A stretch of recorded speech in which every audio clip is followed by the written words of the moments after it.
Yeah, so let me give you a breakdown of the types of cases that I typically work in the beginning. So first and foremost, we have what are called reactive cases. Reactive cases mean a parent or an adult figure or a teacher or a counselor, somebody has encountered something that has raised the hair on the back of their neck to say, hey, this looks weird, this looks dangerous, this involves a child and what looks like an adult. It could be conversations, it could be photos, it could be really anything, something inappropriate. The whole adage, see something, say something. So many people do that, and I encourage everybody to continue to do that. So they just file a police report. They just make a police report that says, hey, my child or my nephew, my cousin, my grandson, whoever got this message. It looks creepy. It looks like a grown man, and I want the police to look at it. And so what that does is kick off what we call a reactive report. So that report is made by either a uniformed officer or from the front desk, or they've called it in to say, hey, this happened 3 days ago. And that report goes through the system that it goes through internally, and then it lands in my office. And so I have another person in my office who is training up to be my replacement should I decide to retire, and either he or I will get that case. And so we will then open it up and figure out, okay, what do we have? Where is our victim? Is our victim here in Garland, or is our suspect in Garland? Because we can have either way. So as an example, if the suspect is in Garland and the victim is in Louisiana, or pick a place, we will make contact with that local agency. We'll say, hey, look, we need to get this child interviewed. There's a whole forensic process to that. It's called an MDT. It's a forensic interview. I'm a big proponent of doing it and doing it the right way. When I go teach to places, unless you are specifically trained to talk to a child, to interview a child, to screen a child for anything related to exploitation, sexual abuse, hands-on abuse, anything, if you don't have the training, don't talk to a kid. Right. End of story. If you are talking to kids, if you are interviewing kids, you're doing it wrong. It goes back to actually following the procedure correctly so that ultimately those committing crime can be held accountable. Yep. We have a whole process for that. It was built right here in Dallas, Texas at the Dallas Children's Advocacy Center. It is the tip of the spear in terms of what that is. It's amazing. Now, you talked earlier, you said about evolution, things change, your mindset has to change.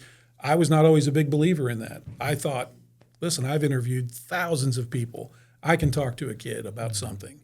I know what questions to ask. I know what to say.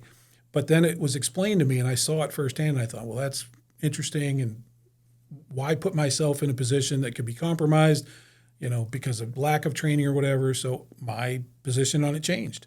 And so now I am a big proponent. Like, just use the system. You have an MDT system in your area, in your community, in your county, in your city. I guarantee it. Use it. So we begin it, right? If that suspect, all of a sudden he's a Garland resident, now we dive in. We figure out who this person is. Does he have any criminal history? Do we have any involvements with this person?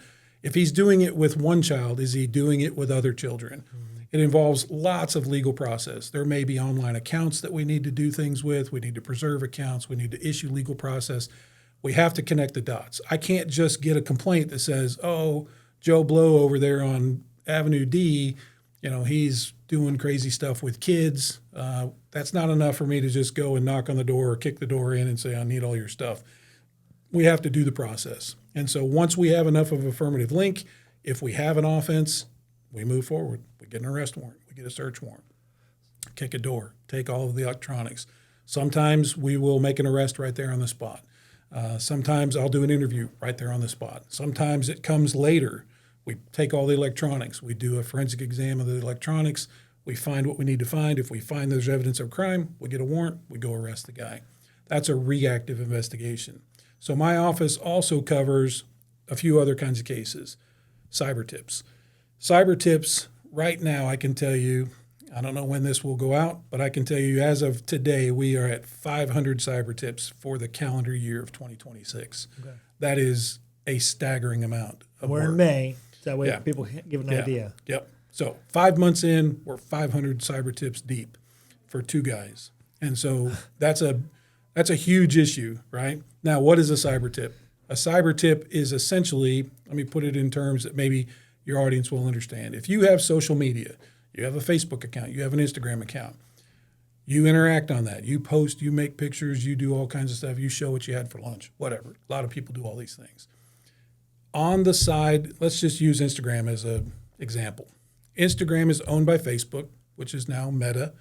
If Meta intercepts something on their side of the house that looks inappropriate, say it's a 60-year-old offender, maybe not even offender, just a 60-year-old guy, a profile of a 60-year-old guy, and a profile of a 12-year-old girl. They say, oh, wait, this looks weird. Maybe a citizen reports it. This doesn't look right. Maybe they find some communications. Maybe they find some photos or chat or anything like that. They bundle it together as Meta, and then they submit it to the National Center for Missing and Exploited Children. So NCMEC is the national clearinghouse for anything related to online exploitation of a child. Anything that involves a child, a computer, a cell phone, a gaming system, the World Wide Web, that's where it goes, NCMEC. Okay. And so that is bundled into what's called a cyber tip.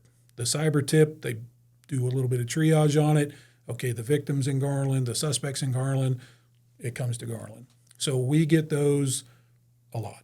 Yeah. As you can tell, from 500 already in the first 5 months, it's a lot. And those are generated from the actual social media companies. The majority. Majority of them. And then they go to NCMEC, yep, who basically says, hey, there's something worth looking in, so now let's assign them to the actual police department. All electronic service providers, the Facebooks, the Metas, the Kicks, the Snapchats, they're all federally mandated to report to NCMEC. And they do. They do it a lot. Now, as a citizen can make a cyber tip. Correct. If the citizen encountered something or saw something, maybe a child or a family member, maybe they just said something to them, and the person's like, "Oh, that doesn't sound right." They can go online and they can make an anonymous deal, or they don't have to be anonymous. They can just make a report. That cyber tip will get funneled to an ICAC somewhere in the U.S. Okay. So that's a secondary part of what we do. Well, there's a lot. So on that real quick, there's a lot of safeguards for social media right now that people may not even be aware of. A lot. Yeah, there are a lot. Now, I'm going to tell you, there are things that they could do better as far as the providers submitting. But things are getting better. There are companies that are out there that are constantly in communication with all the electronic service providers. Right. Like the overwhelming majority, if not all, nobody wants to see a child harmed. Nobody. Of course. And so while there's a balance between privacy, consumer privacy, and what they will reveal or give up to the side of the cyber tip for NCMEC, doesn't always balance, but we do things the right way.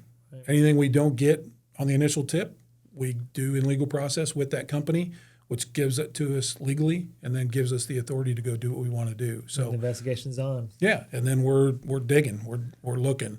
And it's a big part of what most of the ICACs around the country do. I would say 80% of the departments, that's all their ICAC does is cyber tips, because there's so many of them. And thanks for watching the video. If you enjoyed what you saw and you want to see the full podcast, be sure to subscribe to our channel at Apple Podcasts or Spotify. You can also watch the full podcast by clicking the link in the description below. We'll see you next time.